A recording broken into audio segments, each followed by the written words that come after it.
I am here with the analysis of the scanty menses case of a lady, divorced lady. First of all, as per our analysis steps, I took ailments from rudeness of others. सबसे ज़्यादा उसको relation टूटने से ज़्यादा rudeness से problem था. Elements from love disappointed, उसका बहुत ज़्यादा शिद्दत से उसे प्यार करती थी और वो घर छोड़ के चला गया और वो उसको गिड़गिड़ाई. लोग देख रहे थे फिर भी वो गिड़गिड़ाई. सो यहाँ पे मैंने लिया लव डिसअपॉइंटेड. फिर मैंने लिया एम्बिशन इंक्रीज. 2-3 जगह पे उसने अप्लाई किया, एक जगह पे जॉब करी और दूसरी जगह पे भी जॉब करना है और कुछ करना है. एंगर पास्ट इवेंट्स अबाउट, उसे गुस्सा है. मेरे से बात कर रही थी तो वो गुस्से में थी और रूड तरीके से बिहेव कर रहा था वो नीचे वाला आदमी एक एनिमल के साथ, डॉग के साथ. तो उसके ये इवेंट्स याद आ रहे थे क्योंकि वो उसके हस्बैंड उसी तरह से उससे बिहेव कर रहे थे और उसे गुस्सा आ रहा था. Love animal for cruelty, seeing और hearing cruelty can not bear. यहाँ पे कुत्ते को वो क्या कर रहा था मुझे नहीं मालूम है, लेकिन उसे लग रहा था कि ये बहुत क्रूअल तरीके से बात कर रहा है. अभी कुत्ते को कोई इतना ज़्यादा नहीं मार रहा है, नहीं तो मार डालने वाला है, लेकिन उसे बहुत ज़्यादा दिक्कत हो रही थी, इसीलिए मैंने ये रूब्रिक लिया है. और दूसरा उसके साथ है वो है फियर स्टार्विंग ऑफ. उसे अभी भी लग रहा है कि मुझे काम करना पड़ेगा ज़्यादा, नहीं तो मैं ख़त्म हो जाऊँगी. मेरा पैसा सब तो ख़त्म हो चुका है, मेरे फादर ने जो दिया था वो ख़त्म हो चुका है और मैं कब तक अपने घर में रहूँगी. सो हियर यहाँ पे उसे ऐसा लग रहा है कि मैं ख़त्म हो जाऊँगी एक दिन. फियर ट्रेम्यूलस, ये सबसे इंपॉर्टेंट रूब्रिक है ये केस के अंदर, क्योंकि हस्बैंड का फ़ोन अभी भी आ रहा है और वो फ़ोन नहीं उठा रही है, ना तो वो ब्लॉक कर रही है कि बात ख़त्म हो जाए. अभी पता नहीं वो क्यों ब्लॉक नहीं कर रही है, मैंने पूछा नहीं है, पर उसने मुझे ऐसा बताया कि उसका फ़ोन आता है तो मुझे डर लगता है और डर में मुझे ना पूरे शरीर में, गुजराती में बोलते हैं कंपारी आ रही है, मतलब पूरा शरीर कांपने लगता है.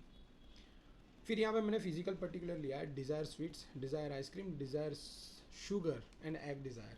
Egg aggravation 2 to 3 times but I did not take it. यहाँ पे हमने एक रूब्रिक लिया है fear observed of her condition being.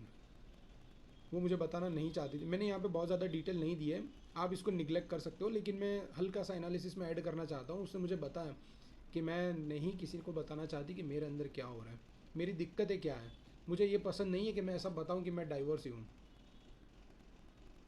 तो इसके लिए मैंने ये रूब्रिक लिया है. अगर कोई पेशेंट ऐसा हाइड कर रहा है और हम पूछे क्यों, और वो ऐसा बोले ना कि लोग क्या सोचेंगे, फिर क्या बताएंगे, क्या नहीं करेंगे, कैसे नहीं करेंगे, मेरे से बर्ताव किस तरह से करेंगे, लोग आज ऐसा सोचते हैं ये डाइवोर्स ही है तो इसका नेचर अच्छा नहीं होगा, इसलिए मैं बताती नहीं हूँ. तो उसके लिए मैंने रूब्रिक लिया है fear observed of her condition being.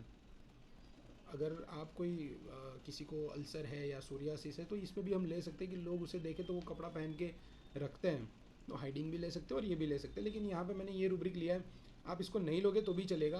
तो यहाँ पे रेमेडी आ रही है कैलकेरिया. तो कैलकेरिया मैंने यहाँ पे क्यों दी है, सल्फ़र भी आ रही है लेकिन फियर स्टार्विंग ऑफ में सल्फ़र है, बहुत प्रोमिनेंट है सल्फ़र. बट यहाँ पे मैंने कैलकेरिया इसलिए ली है क्योंकि उसको ऐसा लग रहा है कि मुझे कमाना पड़ेगा तब मैं सिक्योर होंगी. मेरा हस्बैंड कनाडा में, जो मैं उसके साथ रहती थी तो मैं सिक्योर फील करती थी हॉस्टल में. वहाँ पे मतलब लोग 3-4 लोग एक घर लेके रह रहे थे, पर वहाँ पे वो सिक्योर नहीं फील कर रही थी क्योंकि वो अर्न नहीं कर पा रहे थे. सो दैट्स वाई मैंने उसे कैलकेरिया दिया है. मैं कैलकेरिया के बारे में आपको बहुत ज़्यादा डिटेल में बताऊंगा जब मटीरिया मेडिका सीरीज़ हम स्टार्ट करेंगे.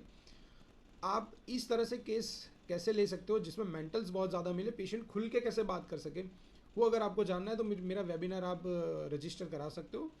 मैंने सिर्फ 199 रखा है चार्ज उसका. आप उसको रजिस्टर करो और जानो कि किस तरह से पेशेंट खुलता है आपसे, आपके सामने किस तरह से आपसे बात करेगा, आप क्या पूछोगे, कौन से पॉइंट पे क्या पूछना है कि पेशेंट आपके सामने सारी चीज़ें बताना ईजिली बता दे. सो ये मेरा एनालिसिस है. आपको कुछ क्वेरी लगे तो आप मुझे व्हाट्सएप पे मैसेज कर सकते हो. Thank you.